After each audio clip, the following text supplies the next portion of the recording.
Nah, sekarang kalau orang ditanya apa itu bid'ah, apa bid'ah itu, Pak Rizal? Benar Pak Rizal namanya? Sesuatu yang baru. Sesuatu yang baru. Lah antum bid'ah dong. Baru kan nggak di zaman Nabi kan? Sesuatu yang baru, apalagi bid'ah? Apa bid'ah Pak? Pak Tohirin, benar? Keluar dari syariat. Syariat siapa nih? Ada lagi bid'ah Pak? Apa Pak Amiruddin? Sesuatu yang baru ya dan tidak dilaksanakan oleh Rasulullah SAW. Baru gak dilaksanakan Nabi. Aneh mau tanya, Nabi pernah nggak baca Quran pakai mushaf? Pernah nggak? Udah baru, nggak pernah dilakukan Nabi. Antum balik bid'ah semua. Kalau itu bid'ah, maka akan banyak yang masuk neraka. Kalau itu bid'ah, akan banyak yang sesat. Ayo gimana? Sesuatu yang hadisnya dhaif, enggak masuk. Kalau masih ada hadisnya walaupun dhaif, tidak disebut bid'ah. Tolong diingat-ingat. Suatu amalan yang hadis dalilnya dhaif bukanlah bid'ah. Berarti masih ada dalil cuma dhaif. Apalagi ada dalilnya yang sahih. Apa bid'ah? Apa bid'ah? Muka itu bid'ah. Nih, ingat-ingat ya, al bid'ah kita ambil dari imamnya kelompok yang suka membid'ah-bid'ahkan sekarang. Nama imamnya Ibnu Taimiyah. Wafat 708 Hijriah. Dulu saya sering bahas ini. 3 tahun lalu waktu pulang pergi ke kampung suka beda-bedain kita kasih kitabnya. Cuma karena kita yang bacain dia nggak percaya, dia baca sendiri bingung juga kok iya ada. Kitab Iqtida Siratal Mustaqim, kalau yang bisa baca kitab cari PDF-nya 2 jilid. Apa kata Ibnu Taimiyah rahmatullah alaih? Al bid'atu ma lam yadulla alaihi dalilun syar'i. Bid'ah itu malam sesuatu yang tidak yadullah ditunjukkan oleh dalil syar'i. Hampir mirip tuh Pak Tohirin tuh, yang keluar dari syariat. Nah, ente nilainya 7. Ya. Sesuatu yang tidak ada dalil syar'i. Sekarang kita nanya, dalil syar'i itu apa? 1, Quran. 2, hadis atau sunnah ya. 3, ijma. 4, qiyas. Qiyas aja udah panjang. 5, ini 4 nih. 4 disepakati. Ada lagi 5, maslahat. Awal BPJS keluar banyak gak kiai anti? Bener. Pas kiainya sakit pakai BPJS. Direvisi lagi fatwanya. Dulu pakai celanaan makruh kata ulama kita dulu. Pakai dasi. Ada hari pakai dasi, Pak? Enggak ada ya? Lidahnya panjang tuh. Dulu awal-awal pakai dasi itu muncul di negeri ini difatwakan haram oleh ulama, tapi lama-lama tidak. Yang haram itu nutup aurat, buka aurat. Ya. Bukan berarti sama bentuk modelnya haram kan. Dulu zaman-zaman tahun 90-an pakai batik sholat, diulang lagi sholat Jumat. Bentar pagi. Ya, saya masih ingat guru saya, kalau ada yang ngimamin pakai batik, dia ulang lagi sholatnya.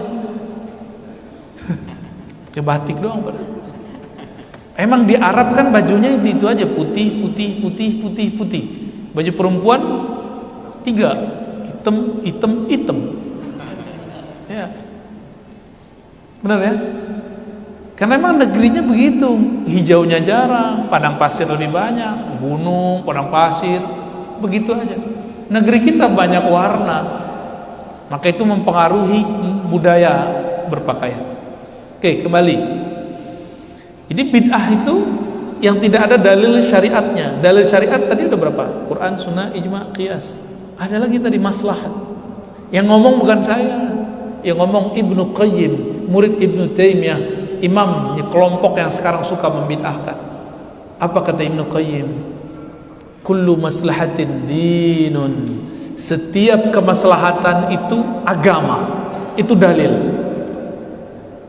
Ya, fingerprint bid'ah itu Pak. Wajib fingerprint nggak? Wajib. Saya kabur nggak berani kerja di suatu tempat karena pakai fingerprint. Udah jadi orang lepas aja kita, ngajar tetap ngajar di kampus, tapi yang nggak pakai fingerprint. Kalau fingerprint, saya mundur lagi, ya, mundurkan diri kita dari kampus. Untungnya kampus yang pengertian, bisa nggak pakai fingerprint, ya. Bid'ah nggak? Tapi ada maslahat nggak di situ? Ada maslahat di situ. Oke, apa lagi nih? Uruf, tradisi.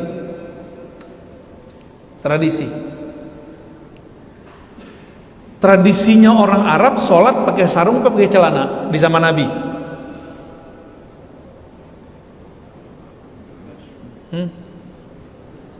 Pakai celana jeans. Nabi pakai celana nggak? Nabi nggak pernah pakai celana, mau jingkrang, mau jingkrung, mau jengkreng, nggak ada. Nabi itu pakai sarung, maka disebut Nabi itu yattaziru, ya, sahibul izar, orang yang bersarung.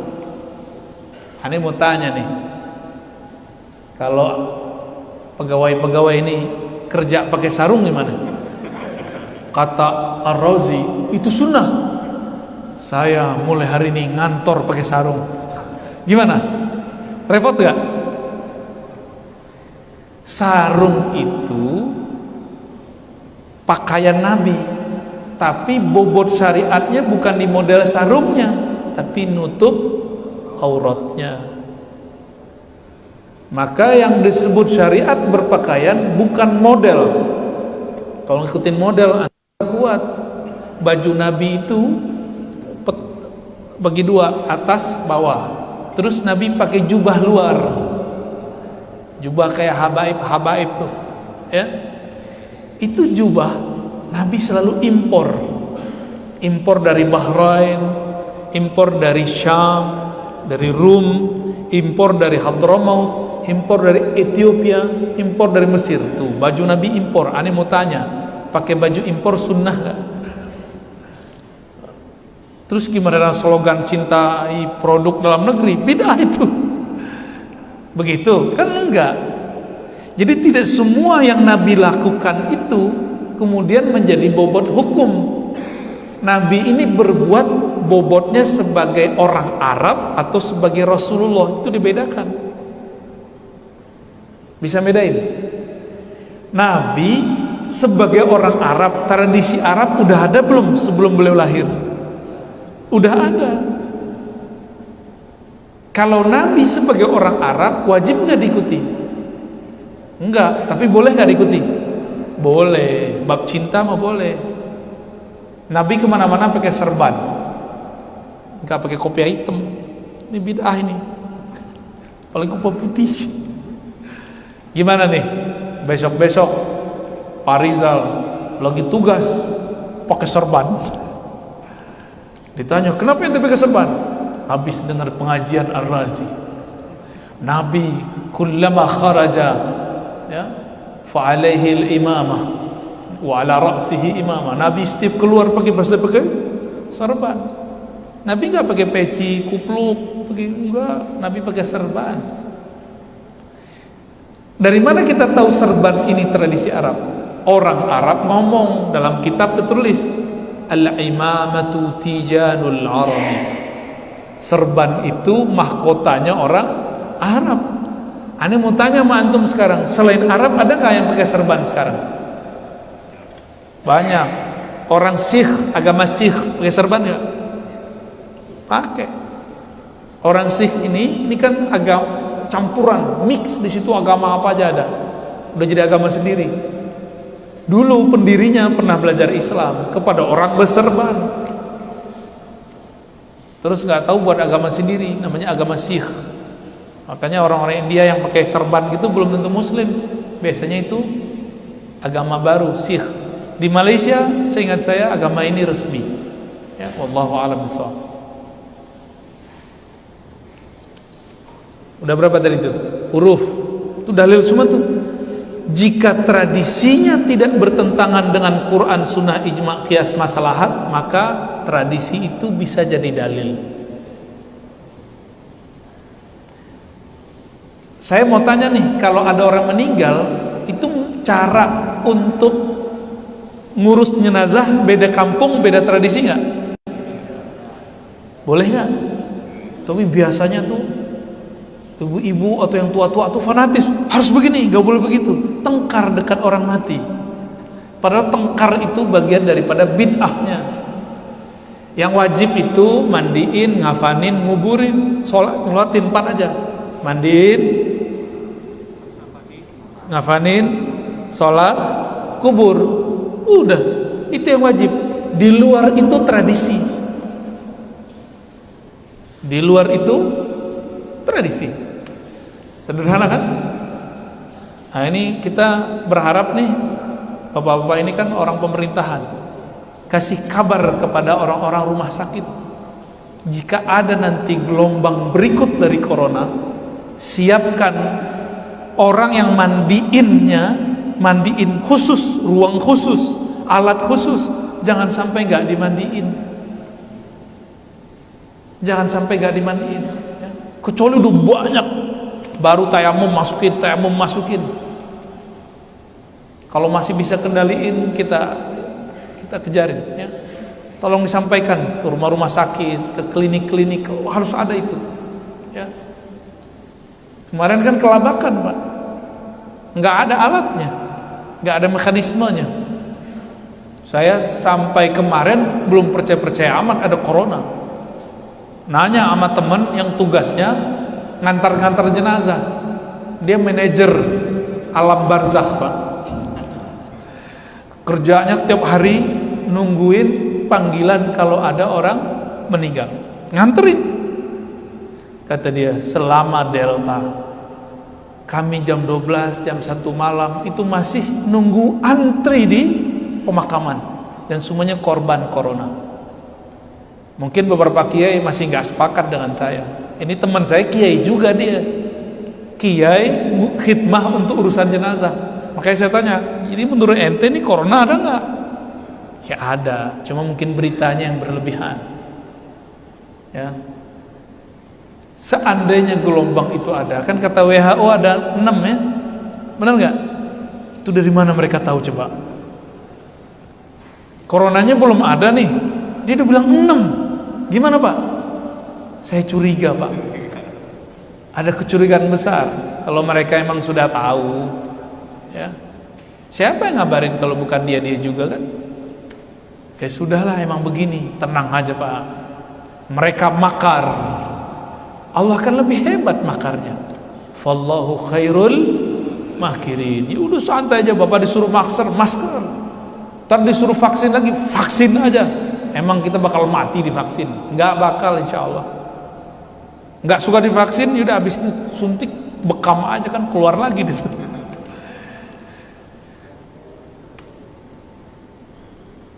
Apalagi hukumnya? Ada namanya qaulus sahabi, perkataan sahabat. Ada amal ahli Madinah, ada syar'u man qablana syar'u. Banyak dalil itu. Selama masih ada dalilnya, meskipun diperdebatkan, dia bukan bid'ah. Ya, ini kaidah ya.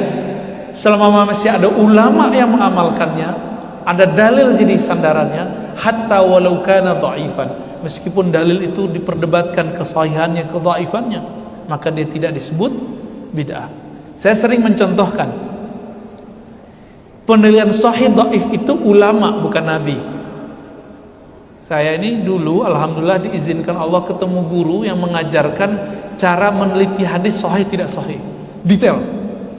Ada cara panjang, ada cara pendek, ada cara lama, ada cara cepat. Dalam hitungan detik kita bisa tahu ini hadis dhaif, ini hadis sahih. Sudah ada mekanismenya, karena itu ilmiah. Jika sekarang aja ada cara-cara yang canggih, kenapa dalam hadis tidak ada yang canggih? Ada cara canggihnya. Di situ saya paham bahwa penilaian hadis sahih tidak sahih bukan dari Rasulullah, tapi dari ulama yang meneliti. Misalnya di depan saya ini peneliti semua, pasti beda peneliti, beda hasil. Maka kalau ada satu hadis dianggap dhaif oleh seorang fulan, belum tentu dhaif menurut ulama yang lain. Contoh, ini yang juga sering kita contohkan. Murid Imam Bukhari namanya Tirmizi, punya kitab As-Sunan At-Tirmizi, Al-Jami' As-Sahih. Ada satu bab dia tulis Kitabul Aqiqah, bab mengenai aqiqah. Hadis pertamanya, Nabi azana uzun maulud. Nabi mengazankan bayi baru lahir, Hasan dan Husain. Ini hadisnya. Hadisnya dhaif enggak? Dhaif. Saya teliti hadisnya dhaif.